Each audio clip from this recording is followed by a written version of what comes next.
Good afternoon, and thank you for spending time with us to talk about the state of education. My name is Bobby Regan, and I'm a City Club board member and producer of this program. I'm also a former longtime school board member, and my children graduated from Oregon Public Schools. This discussion around Oregon's state of education is near and dear to me, as I know it is for many of you. Before we begin, we want to acknowledge that the land we are on is native land and was stolen from people who lived here for thousands of years. Together, we recognize their unbreakable connections to this land, and we honor the resilience of their ancestors and the hope of future generations. For today's program, our guests are two highly respected Oregon school superintendents who were recently terminated by their newly elected school boards. Melissa Goff has served for 6 years as a superintendent for 2 school districts in Oregon's Mid-Willamette Valley, first for Philomath Public Schools and more recently as superintendent of Greater Albany Public Schools. Previous roles included assistant superintendent of teaching and learning for Portland Public Schools, director of teaching and learning for the Sherwood School District, and principal of Skyview Middle School in Ben Lapine. Goff currently works in a statewide role mentoring K-12 school superintendents. Dr. Joe Morelock brings nearly 30 years of experience in Oregon K-12 education, and most recently served as superintendent for Newberg Public Schools. Previous positions included assistant superintendent at Lake Oswego School District and director of technology and secondary programs at Canby School District. He has also been a librarian and a high school Spanish teacher. We thank Toya Fick for moderating this conversation. She is executive director of STAND for Children Oregon and is the board chair at Meyer Memorial Trust and a board member with the University of Oregon. As one of the primary authors of statewide ballot measure 98, which seeks to improve Oregon's high school graduation rates, and a leader who played a pivotal role in Oregon's historic Student Success Act, Fick strives to ensure that Oregon schools are equitable for all.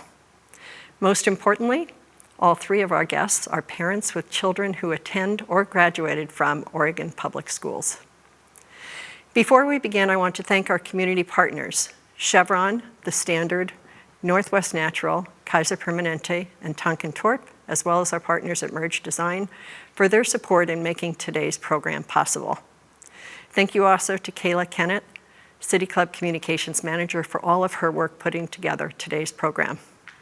Our next 2 programs in this series will be our State of the City with Mayor Ted Wheeler on April 8th, and our State of the County with Multnomah County Chair Deborah Kafori on April 13th. Finally, I want to remind everyone that you can ask questions at any time during today's conversation. Just email us at questions@pdxcityclub.org.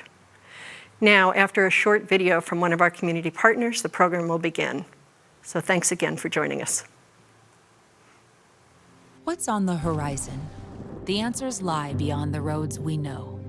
We recognize that energy demand is growing and the world needs lower carbon solutions to keep up. At Chevron, we're working to find new ways forward, like through our venture capital group, backing technologies like electric vehicle charging, carbon capture, and even nuclear fusion. We may not know just what lies ahead, but it's only human to search for it.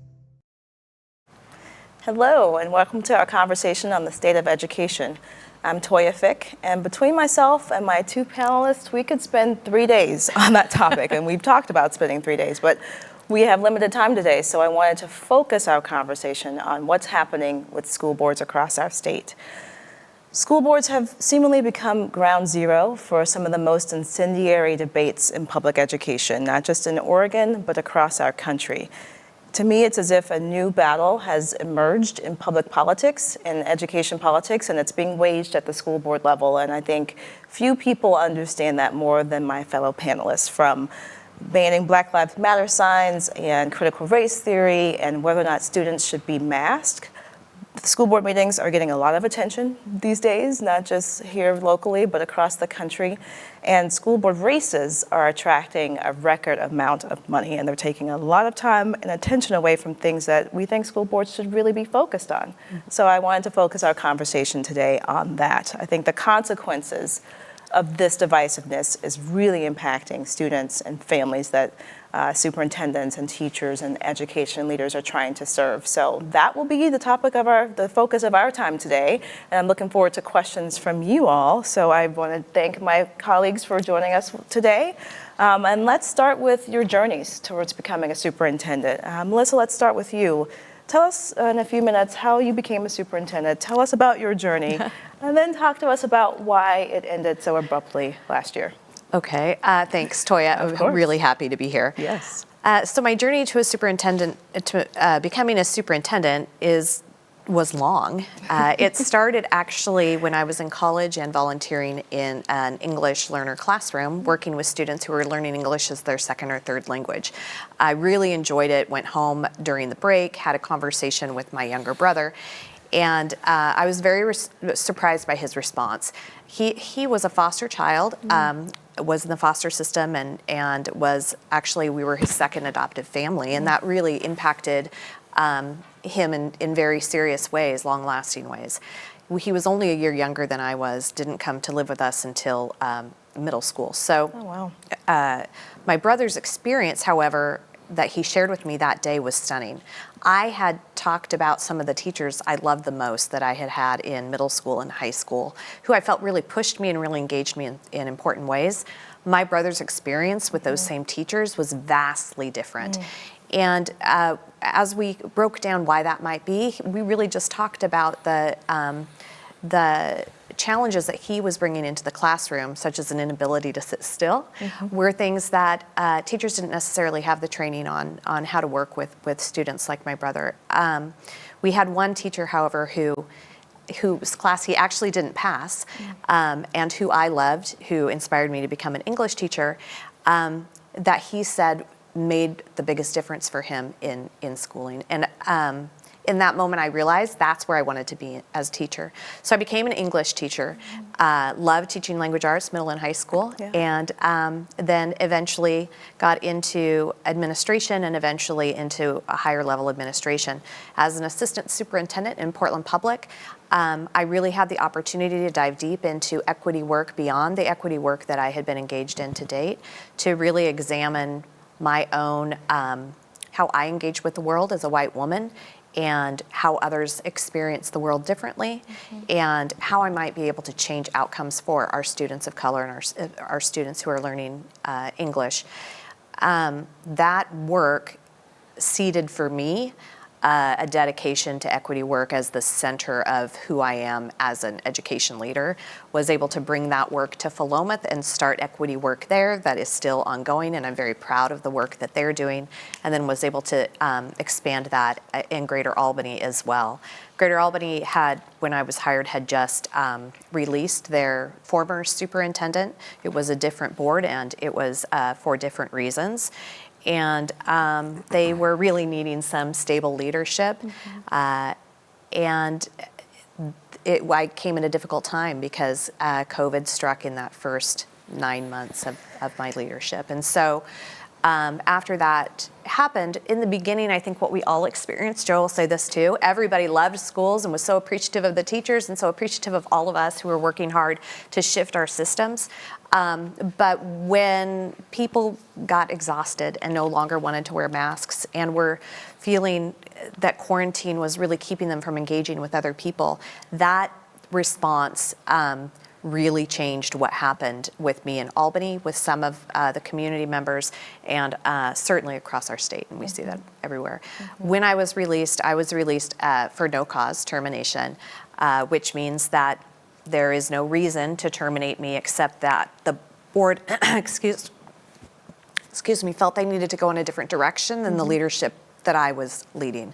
And my focus was on equity work, on student mental health, on an academic critical thinking. They have not communicated with me on the why.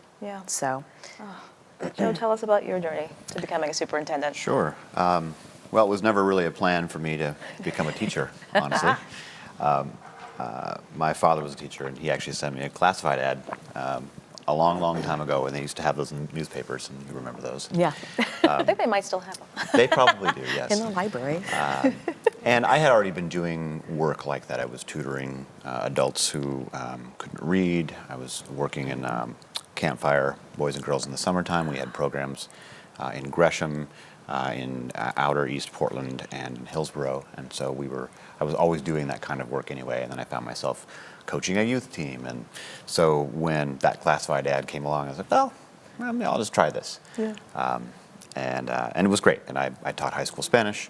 And then I became a librarian, and actually the library job was the first time that I started to see things differently, because I had students in Spanish class and we did all those things, but as I got to the library, I noticed that our collection didn't reflect the students we had and the languages that were spoken. And so I converted and used a significant portion of the budget to buy books in Spanish and in Russian for students of all kinds. So important. Yeah, it was Thank you for so doing they that. can see those, and I didn't realize how important that was to students until I saw those books flying off the shelves. I'm like, oh, I think I found a thing, and then added graphic novels, and that was another thing. And so, finding out that, of course, students are all different, and so I think that was kind of the first step, and then on into eventually directing technology.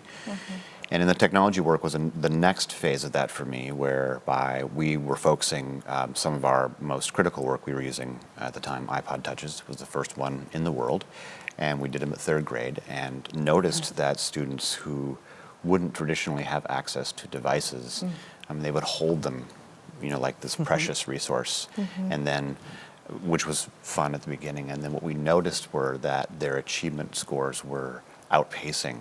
And it was because we had spent some additional focus time. And that was another lesson. I didn't know it at the time because, we were doing those things. As I reflected on that, it's like... And that's when we met. Right. Because I was working for Portland Public at that time, and Joe was doing such innovative things that I got the opportunity to go down and observe and learn from him and his teachers on some of the innovative work they were doing. And it was the teachers really took off with that. Yeah. It was, you It's provide great. an opportunity, they see the work, they see their students achieve more, and it starts to feed upon itself. And so that work began that. We did focus work in migrant summer school. Additionally, we would have additional resources, more people, to give students more opportunities, the students who wouldn't normally have those opportunities. Into the Lake Oswego School District, we began some work in diversity, equity, and inclusion. And I want to give props to, was not just the district, it was something that the city wanted to take on. Our police and fire chiefs also were part of that effort. Community-wide effort. That's crucial. Yeah. Yeah, it was, Yeah. and it's a So it's a important. community movement, and Yeah. there was a lot of grassroots work that really supported all of that work to bring it together. And so, seeing that all come together and what that did for, our always marginalized students, students yeah. that we have. Yep. And to watch them achieve, because it's a high achieving place, but not for everyone. Right. And so then, as I took the role at Newberg, they were in very difficult shape. They had shed 12% of the staff across the board. And what year was this? This was in 2018. Oh, wow. So they had essentially 60 staff, so teachers, support, administrators, district office, and so, and they were targeted at $139,000 ending fund balance, which is Very small. Very small. It's nothing. Right. And we ended up at about a 0.8%. So we had to come out of a very difficult. I know. So dangerous, 0.8%. It is, because people rely on these because these are their jobs, and then if you can't pay them, they're Right. not going to be very happy, and it's going to be very bad. Right, right. And so, I came into the district at a very challenging time. We had to, reorganize that. We had to negotiate contracts. We had to get people on board. We had to help people get over those emotional things. Yeah. And at the same time, certain areas of our achievement were very low. So when we looked at those and said, well, we've got to spend some work on this. And, Right. when we talk about, when I was hired, the goal was to close the achievement gap. Right. And there are two ways to do that. The first way, which I don't suggest, is to bring the top down. Right. Right. Like, those high achievers will bring them down. That'll close your gap. That's not the best way. That's not the case. Or we have to find ways to make sure that our students who are not achieving, which was very easy to see on a demographic breakdown, we're not giving them enough resources to achieve the levels we expect. Right. So that's as we converted into that work. Yeah, yeah, absolutely. And then so you got, remind me, a couple new board members last May.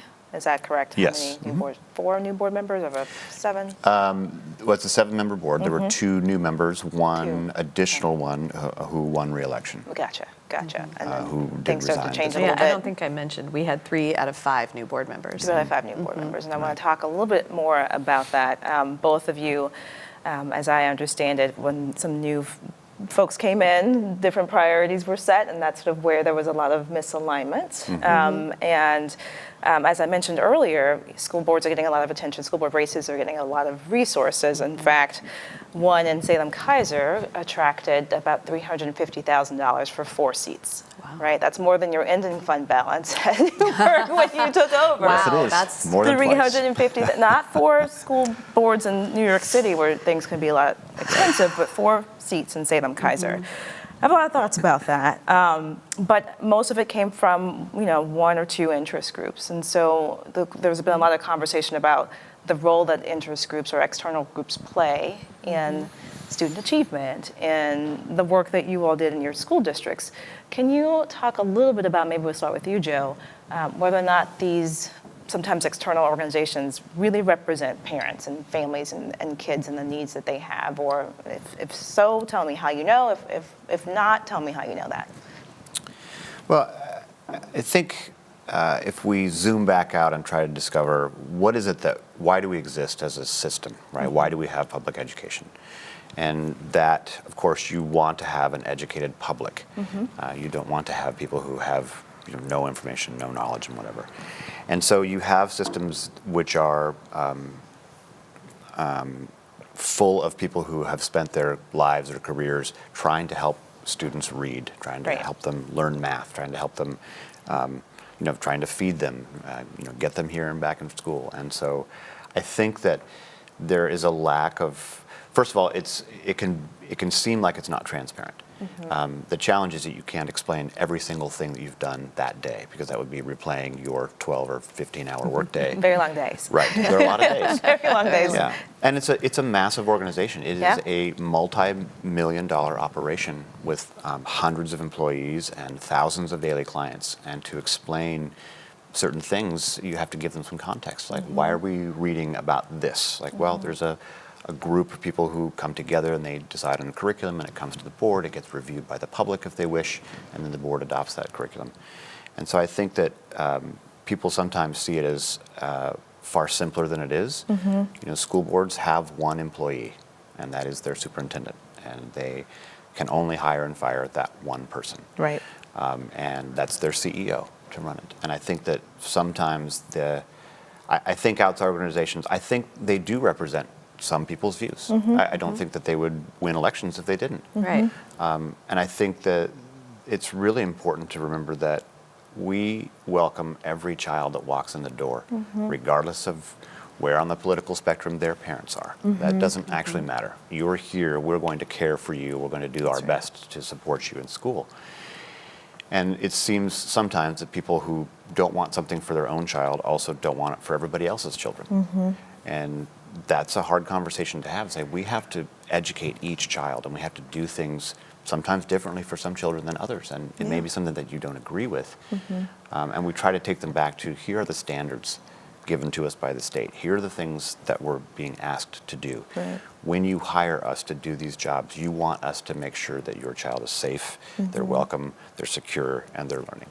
And that's what we're trying to work on. And I don't believe that everybody understands the complexity of that work. Yeah. Go ahead, Melissa. I think you mentioned, or you did mention, the influence of politics. And I would say that is a big change in what we have experienced as superintendents in the past. Of course, it is a political office that's voted on by the community, but it has not, but school board members typically are people who are running for the school board within their own community, because they have a student in the school, or they are well connected to some of the good work that's happening in the school, and they want to have an opportunity to leverage that through their leadership. What is now happening, however, is you are seeing the two major political parties digging in around candidates for school board. That never happened before. Right? Like, what do you think is driving that now? Right? Like, what's happening now that's so different from 5 years ago? Well, I think the pandemic made. I see the pandemic actually as a Trojan horse for people who were dissatisfied with public education. Moving toward equity for every single child and making sure that every child has that opportunity and makes those gains, as Joe was talking about, so that we have a well-educated public electorate, right? And so I think the dissatisfaction was already there.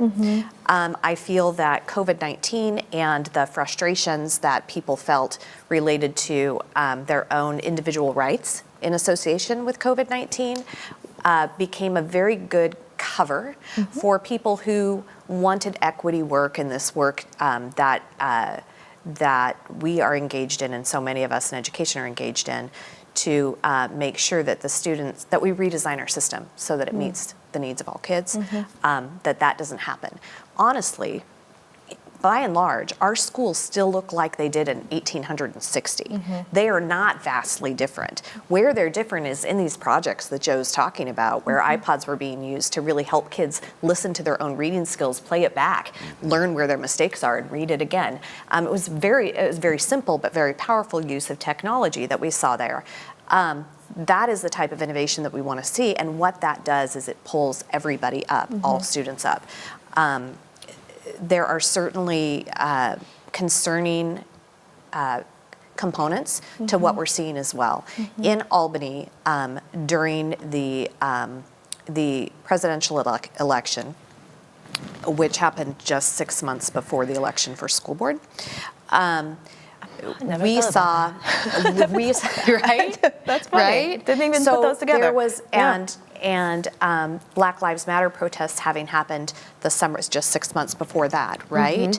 Around George Floyd's tragic murder. And so seeing that, that surge of people saying, yes, people of color need to have their rights protected. They need to be safe in our communities and protected. Driving that into the presidential election, which really honed in on almost on taking sides on that issue. And then seeing what played out in May in our school board elections, I really see that the dissatisfaction with COVID just became an opportunity for people who are dissatisfied with every child getting what they need in schools happening anymore. And so a lot of money was poured into that. What I was going to say is in Albany during that presidential election, we saw Confederate flags flying down our streets in the back of pickup trucks all the time. Way more than all the time. Before. Yep. And our kids were very scared. Yeah. They had a lot of fear associated, especially our Black students, associated with going to school as we built toward the presidential election and then immediately following the insurrection on the Capitol. It was a scary time. It was scary. As someone who grew up in the South, a Black woman in Oregon, I mean, you don't have to be a kid to be afraid, right? I see Confederate flags and I hold my children a little bit closer to me. When I see Black Lives Matter signs, I go, oh, okay, I can breathe a little easier. It's so, and I'm an adult, and I've been here for a while, and so the impact it's had on me these last few years, I can't even imagine being 11 years old and watching this world unfold. And the import of what you're saying, of seeing a Black Lives Matter sign and knowing, oh, I'm safe here and I belong here, that does nothing to anyone except help Black people know they're safe and cared about. There is no harm to anyone to have that in place. I literally saw one on the way in, I go, oh, or I know y'all. Right, or having a pride flag, same thing, right? So then you see people who are upset about that for reasons that are not associated with an academic education focused on critical thinking and developing your strengths and knowing your true history. It's about something else. Speaking of true history, did critical race theory come up at all in conversations at your board level? And tell us a little bit about that, because it's taken over it's got a life of its own now. And I just want to hear a little bit more about the context in your school districts. You want to go? Sure. Interestingly, I didn't hear a lot of the CRT specifically, right? So it was not something that came up. The general idea around equity and maybe as a proxy for, using the CRT language for that. And I think it's interesting because it surprised many of us because it's really an obscure thing at a graduate level, out of nowhere, but it's a 3-letter acronym, so it's easy to remember and it's easy to weaponize. And I think that a lot of that weaponization was around, when we got funds from the Student Success Act, which, brought us almost up to the just nose above the water level from where we should have been for decades because of the Measure 5 thing that we started our careers and immediately went into a death spiral of funding for Oregon schools. But the focus around equity made some people upset right there. Well, how come those kids are getting more than my kid? Like, well, all kids are supposed to be getting what they need, and that means that we may apply some funds more here than there, which we've been doing for decades under Title I. Right. So federal funding has required this for a long time. Exactly. People don't remember that No Child Left Behind, which was brought in under a Republican president, was really the first time that the Fed said you need to look at all of these groups of students individually as groups and not as just the whole. So as a whole, you're doing 72%, everything's great. Right. Yeah. Right. You can easily hide what's going on if you're not looking at individual groups of kids. But you do that, the net value of that is that when you hit 100% rather than 70%, the economy in your community grows because you have hopefully kids who come back who've been well engaged, very smart kids, and they come back and they live in your community and they grow the economy within your community. So it would be something you would think, it's not a surprise, right, that a Republican would say, let's look at this. Right? Oh, that anyone would say, let's look at this. Let's figure out what's going on that here. anyone would say, right. But when you think about economics, it is a part of what the value is of caring about every child. Student achievement is, if we want to get away from just, it's a good thing to educate everybody, student achievement is a financial transaction. Because if you do not educate well and they end up incarcerated, then you're talking about $144,000 per person. And if they, if there's, so you get back into the cycle. Or unable to break out of the poverty line. Right. Yeah. And so even now, beyond that, it's just really, for me and the work we do, it's really about making sure kids have options. Right. Of course. That is the whole premise of this, of the work that we do, of this whole enterprise. And public schools that are publicly funded should serve the public. And kids of color are part of that. Well, their families are part of that, right? Like that is not.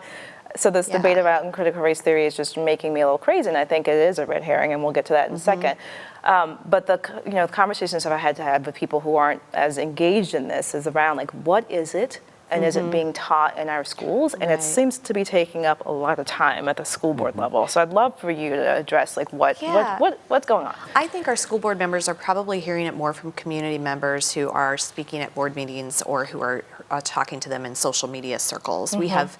In Albany, we have 4 of the 5 school board members are in the same social media group that's a closed group. And topics such as this come up within that group.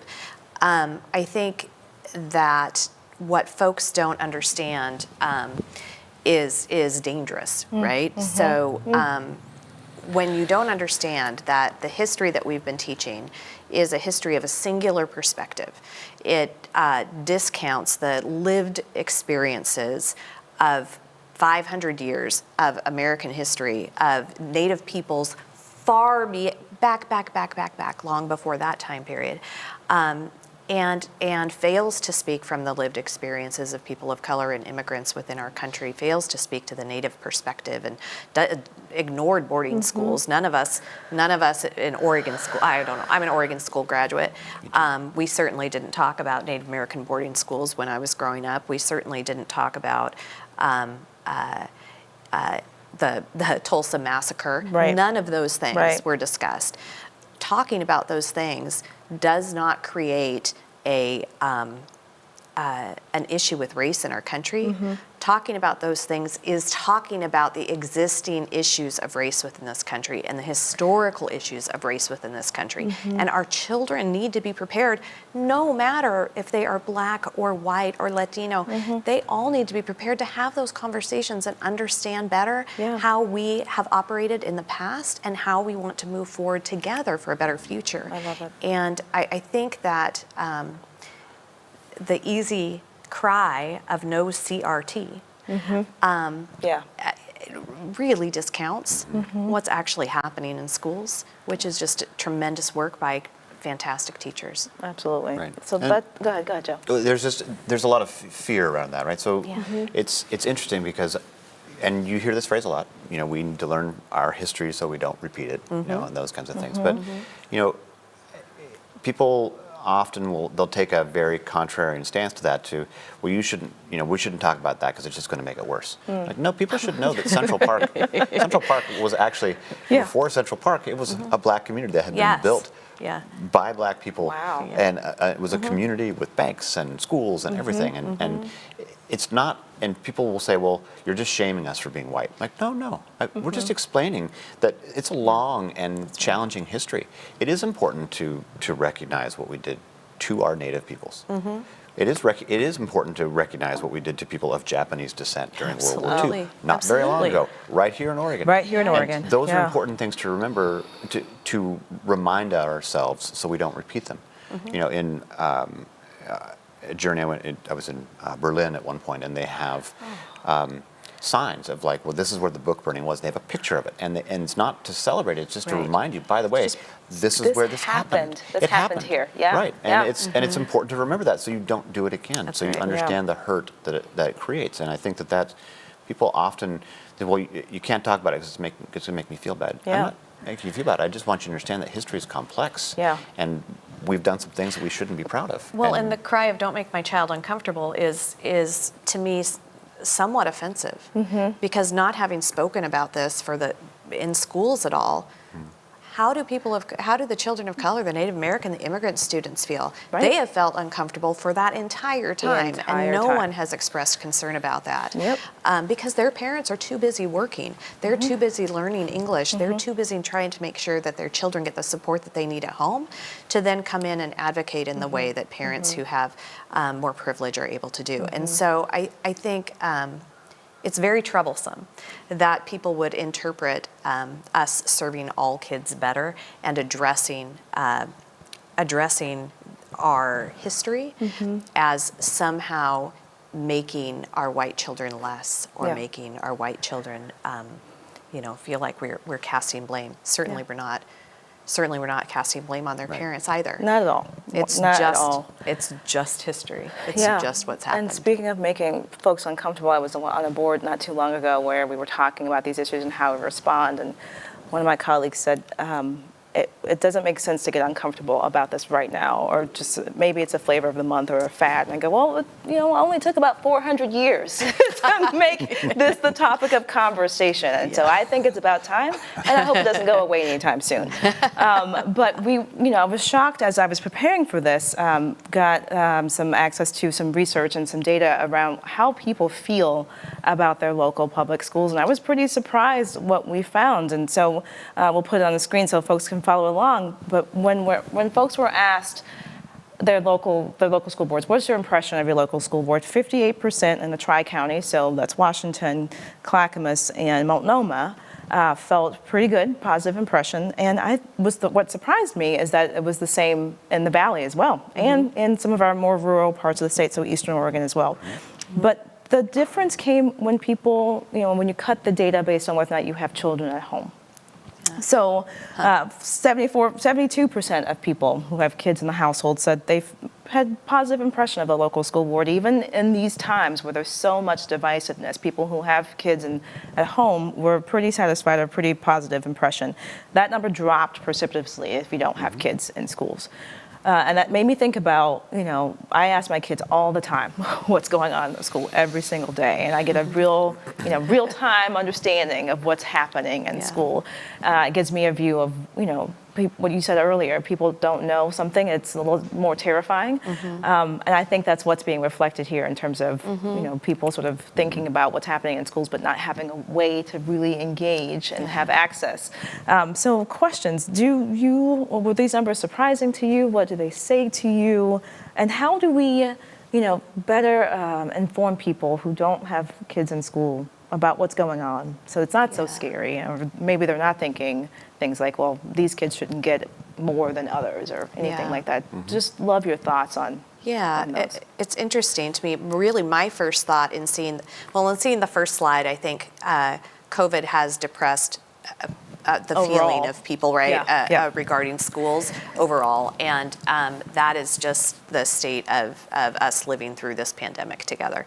But looking at the other slide, and seeing the number of the disparity for people with kids in school, my first thought was actually about how are we creating access for those parents to learn about what's happening at the school board and to learn about what's happening at kind of more of the academic management level, because those voices actually oftentimes are not as elevated within the board forums, the board meetings, as are the comments of actually retired people who don't have kids in school. So that's been an interesting, that data kind of confirms that for me. We need to figure out how we create more access for our. Absolutely, and we need the entire community to support our kids where we're Absolutely. not with our schools. I said the last time I was at City Club that schools are an essential service, and they're not just for me because I have two little people. They're for a lot of people, and they're for the entire community. Absolutely. Any more to add to that, Joe, before we go? Yeah, the numbers aren't surprising at all. Yeah. We found the same thing when we were trying to pass a bond in the middle of a pandemic, and the numbers were very similar. When you're a parent, you're getting the newsletter from the superintendent, the newsletter from your school principal, the email from your teacher, and so you're much more engaged. And I think it's challenging, depending upon what your news source is, where you're going to get that. We've had such a change in just media in general over the last decade or so that it doesn't surprise me that people will pick and choose, or their confirmation bias will come in and be like, well, that's, of course they're doing X, Y, or Z. Well, and that access to schools for people who are not parents, and parents themselves have had far less access to schools during the pandemic for 2 years. And then if you're not a parent or working at a school, you don't have access to schools. I mean, they have really been shut down. So I think that also impacts the numbers for folks who don't have kids in school. So back to the poll a little bit more, looking at the topic of critical race theory, because I'm not just obsessed about this, I think it's become the rallying cry to talk about equity, right? It's not, people would prefer not to talk about equity, so they talk about something else, and I think critical race theory is the thing. 28% of the people in the Tri-County and 27% of the rest of the state thought that critical race theory was being taught in their schools. That number goes up quite a bit in the Valley, which is where your two districts sit, and would love to sort of think about what that meant for the conversations that the boards were having in your districts.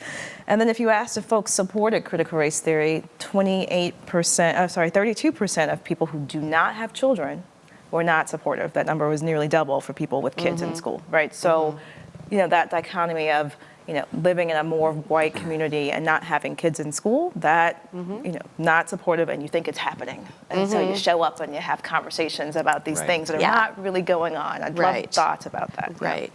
Well, in looking at those numbers, one of the things that that is important to note is we are all doing equity work across the state in different ways and at different levels. I'm actually very proud of us for having Willamette Valley numbers that are so high, because I feel like that, because I do think CRT is a proxy for equity work.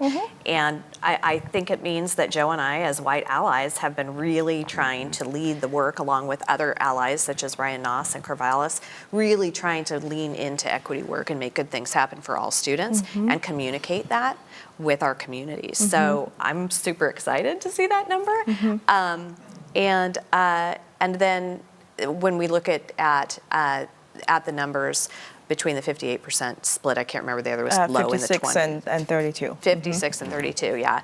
Seeing that split also doesn't surprise me because school has changed so much and how we approach conversations about including all students has changed so much that those people who don't have kids in school haven't even received any of that education. And so their learning experience was very different. Right. And equity for them is nebulous. They don't know what that means. And I do think CRT is just the proxy. Yep. Right. Just we're running short. We don't have 3 days. I'm sorry. You said don't we have did, 3 days. Toya. Gosh, darn it. I saw that email. Just the one thing that has changed a lot, even in my time in Oregon, is what the composition of the students in our schools, right? We're nearly 40% of our kids in public schools in Oregon are kids of color.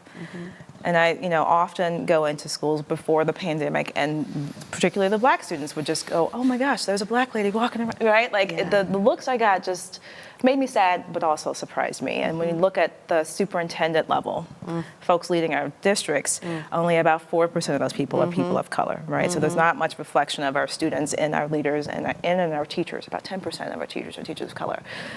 You two were fired for doing equity work, right? And you're white. So think about the message that sends to our leaders of color in our schools around the state and our superintendent level, which there are not very many of them.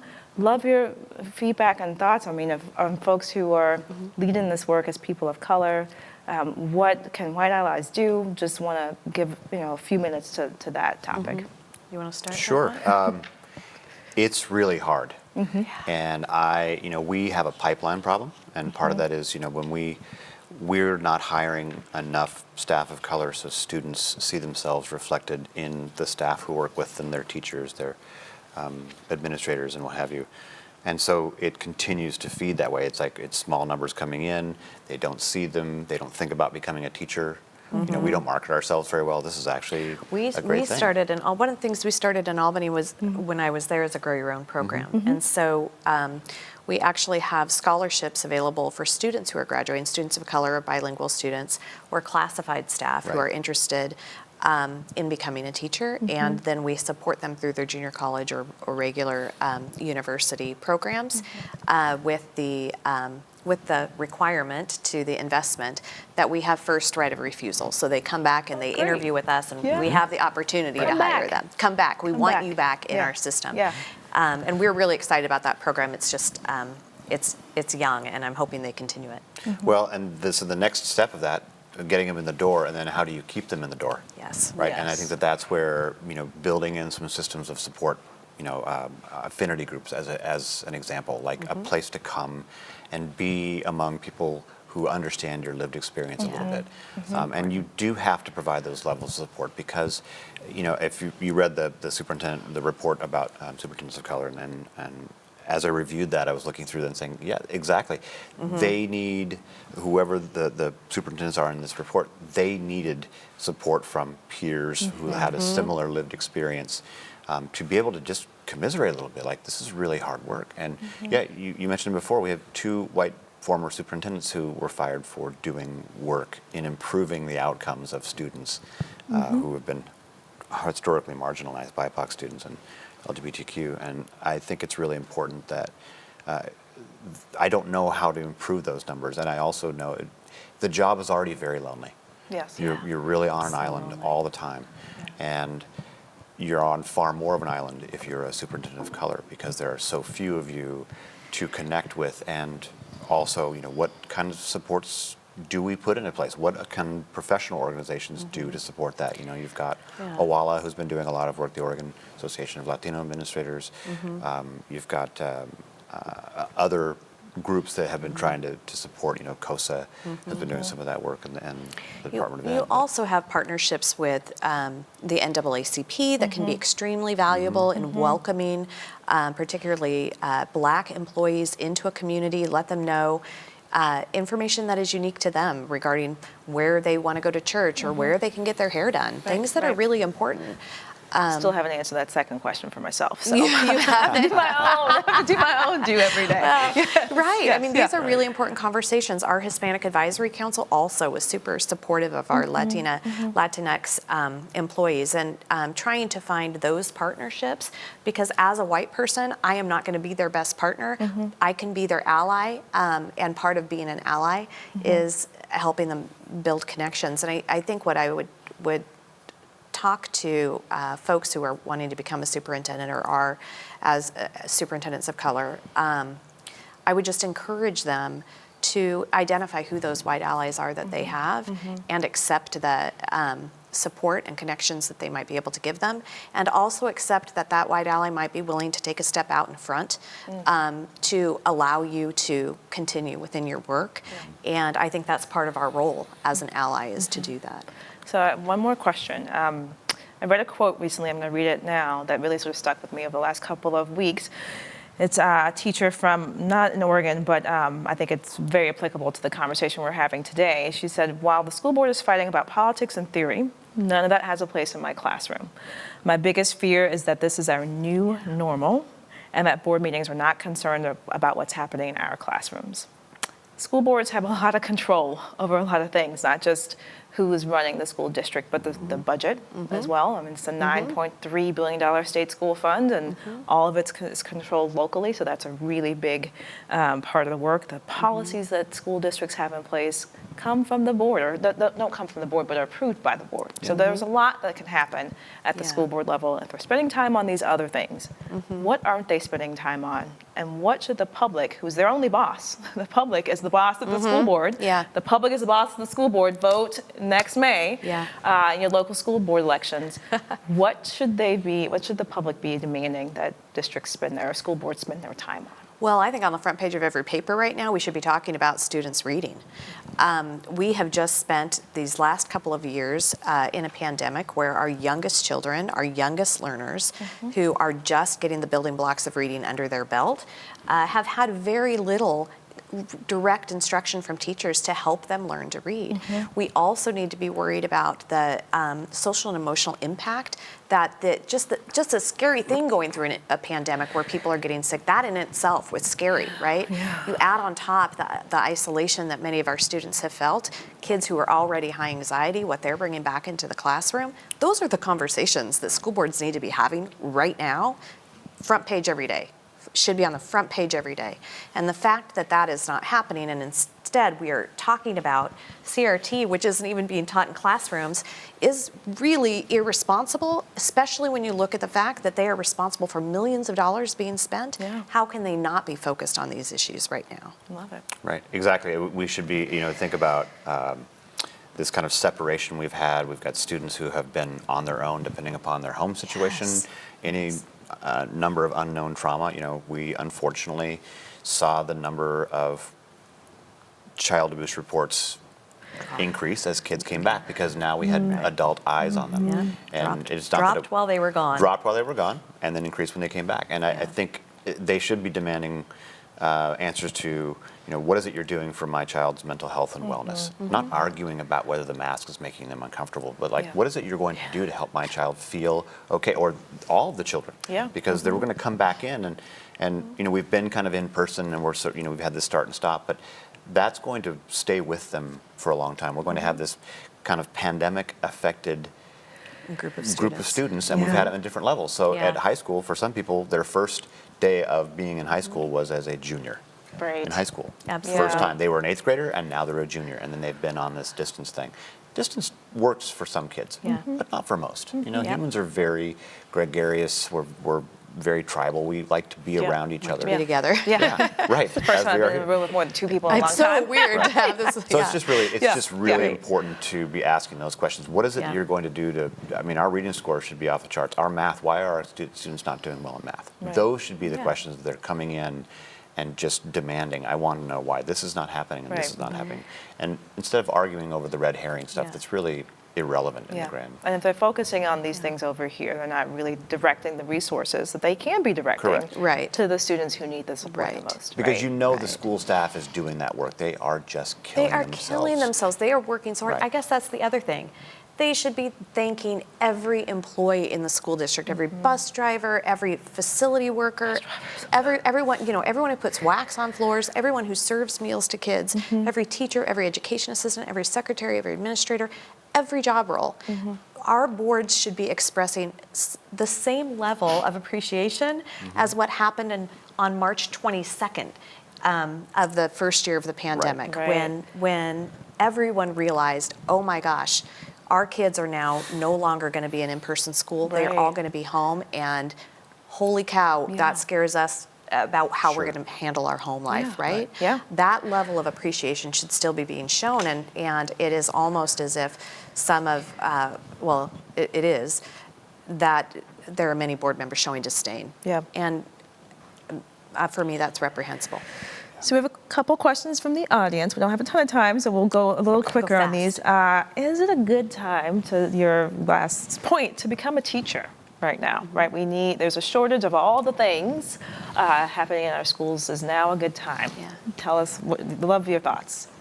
Well, I absolutely believe in being a teacher. I think it is the best job that you can have, where you're really making a difference for future generations. I think that people will be scared to become teachers. I think particularly people of color, immigrant families, they will be afraid to become a teacher. However, I also think we're at this very interesting time. Oregon is going to have the highest budget availability in this next biennium than we have had since Measure 5.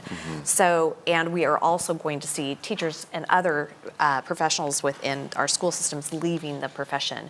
We need to incentivize keeping them there. We need to make sure that we are paying our employees at a rate that they deserve for all of the incredible work that they do for kids. And so it could actually be a very smart time to become a teacher, because I think the professionalism that teachers deserve may be on its way. And we have a couple of questions about legislative action.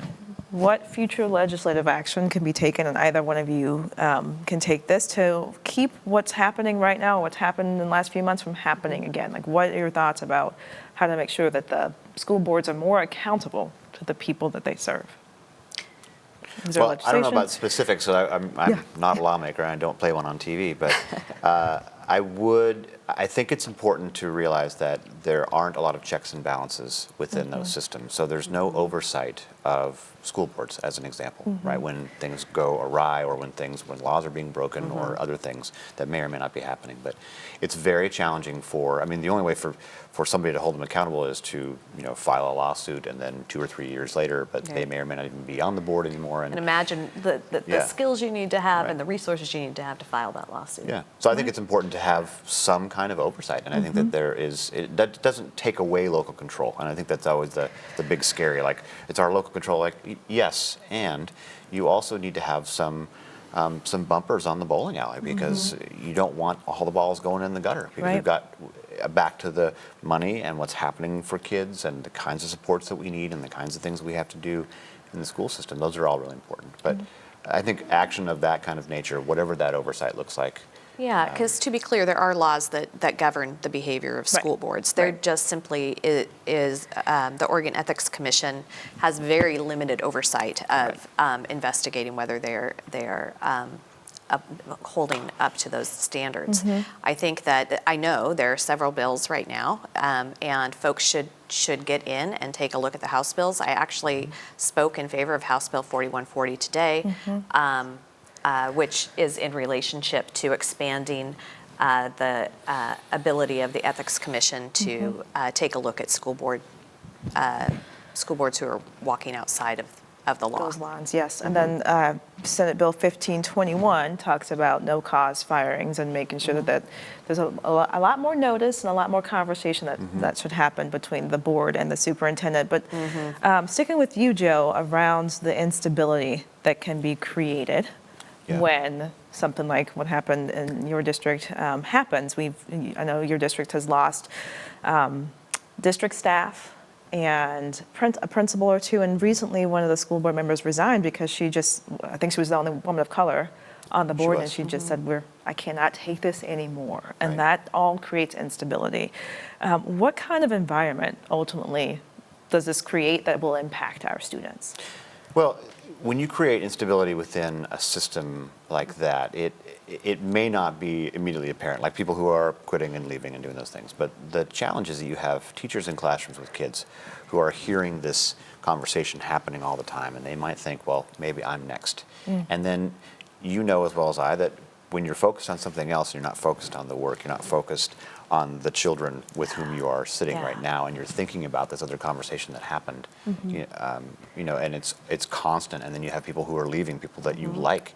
They may or may not like me, but you know, the district staff or the They may or may not like me, but I did do work. I did do some stuff, right?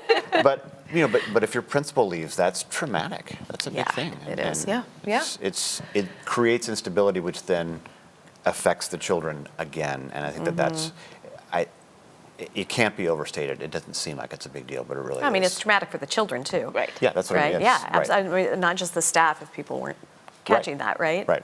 They're paying children. attention. They're Families paying are attention. Kids are paying attention. They're very observant. Kids know when their teacher's not having the best day. Right. Yeah. They just know it. Right. And Yeah. I'm sure when you were a teacher, they would ask you okay today? Yeah, What's up? right. Yeah. I just had a thing, right? Or, you know. Yeah. so- We're getting a lot of questions about what people can do to help. Great. Tell us. What do you think? What are your thoughts? lean in. View your local school board meetings. Get to know some school board members. Talk. See if you can actually get online and just read about what's happening in your school district. In our two districts, in Albany and Newberg, all of those school board meetings are online and very educational. If you watch them, you'll learn a lot. And that's true for most of your school boards as well. And also pay attention to where can you invest your time, where we look at these pipelines that we're building to get people of color into our system. How can you partner with school districts to make that happen? Think about that. Think about how in the future you can contribute to kids learning to read and kids learning math, because eventually we're going to be in a space where volunteers are going to be back in our schools. So lean in and pay attention to the House and Senate bills. Yes, and it's a little bit easier now as someone who runs an advocacy organization to get folks engaged in the process in real time because it's all remote. It's right? so You can simple. testify. I actually hope they keep this part of it because it's really hard to get folks who have busy lives and other things to do to go to Salem to testify for 5 minutes in this one block of time, right? Right. And now you can sort of click in when you hear your name. Come on in and give your testimony. It's so much easier, and same with school boards. With school boards, Same with school boards. Our participation by our historically underserved families skyrocketed as soon as we went to Zoom Amen. meetings. Amen. Yeah, it's Yeah. been fantastic. Yes, yes. Any other thoughts about folks getting engaged and what they can do? I agree with Melissa. You know, asking the hard questions about how are our students reading and how are they writing and what do their scores look like and what is it that we should be investing in, and do you have you put the money into curriculum? Have you put the money into teacher training? Have you put the money into, you know, asking those monetary questions? You follow the dollar, you find out where the priorities are, because your budget is essentially a moral document saying these are things that are more important than others. We choose to fund some things and not other things, right? Phrase, yeah. And so where are we funding? Are you putting in enough classroom teachers? When you look at the SIA funding, you know, where did that go? You should know what people made decisions on, where those go. And those are important questions to ask, because those things directly affect how the children will learn. Yep. The adults they have in the room with them and the kinds of resources that we put toward those things. Yeah. That's the real recipe. The rest of this other noise is just noise, and it's actually not helping, and it's not going to cave the system in. The system is very resilient. Yeah. For good or bad. Right. You know, it's held on a long time. Yeah. So. Well, and I guess that would be the other thing to pay attention to. Is your superintendent needing to focus away from the district more than they're focusing toward their district? And I would say in both of our cases, we found a lot of time where we were needing to focus in a different direction away from students. I love it. So on the last question in the last 2 minutes, would love to get to a point you mentioned, Melissa, about sort of what happened at the beginning of COVID, right? At the beginning of all of this, when the world was shutting down, it did feel like families, communities, leaders were all sort of in this together. Yes. There was a moment where, you know, for myself, for a lot of folks I know, we sort of became co-teachers in a way that we didn't think about before, and it really connected us to our schools in a very different way. Yeah. And we sort of started to understand the importance of really pushing in and helping to make sure kids get what they need. Any thoughts about how to get back to that place where we're all in this together? Well, I think people got tired. Yeah. I got a little bit exhausted because Yeah. it's Agreed. hard work. But I think it's important to remember that children are resilient. They will come through this. And if we find ways to support them and to acknowledge their challenges and their traumas and things like that, I think it's also exceptionally, I think we cannot understate the work that school staff have done. I mean, across the board. Teachers, bus drivers, cafeteria, custodians. It's really important to acknowledge that super hard work and in service of students. And I hope that we get back to more celebratory, like, thank you for doing this work. Yes, Oh, I know it's hard. absolutely. I know my kid was not the greatest kid today, and I'm sorry for that. Yeah. You know, and just acknowledging that work of people, because they really are.